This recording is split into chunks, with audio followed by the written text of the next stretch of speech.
الرحمن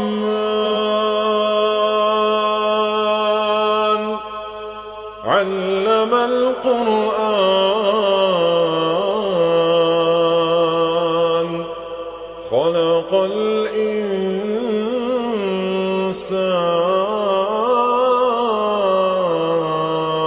الإنسان علمه البيان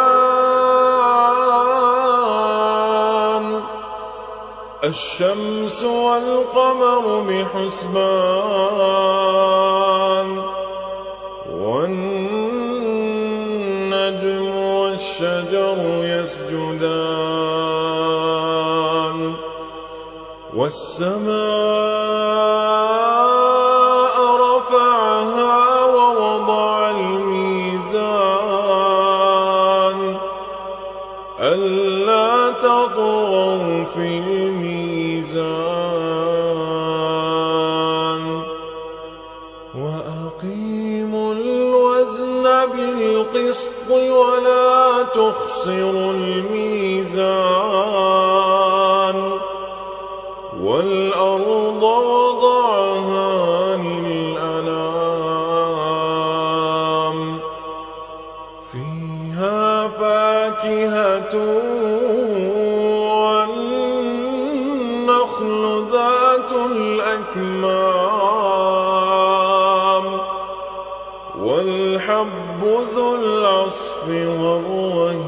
والريحان فبأي آلاء ربكما تكذبان خلق الإنسان من صلصال كالفخار وخلق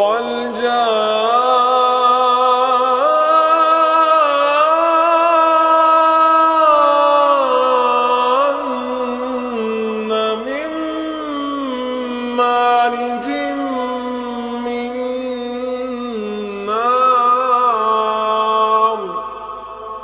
فبأي آلاء ربكما تكذبان رب المشرقين ورب المغربين فبأي آلاء ربكما تكذبان مرج البحرين يلتقيان بينهما برزخ لا يبغيان فبأي آلاء ربكما تكذبان يخرج منهما اللؤلؤ والمرجان فبأي آلاء ربكما تكذبان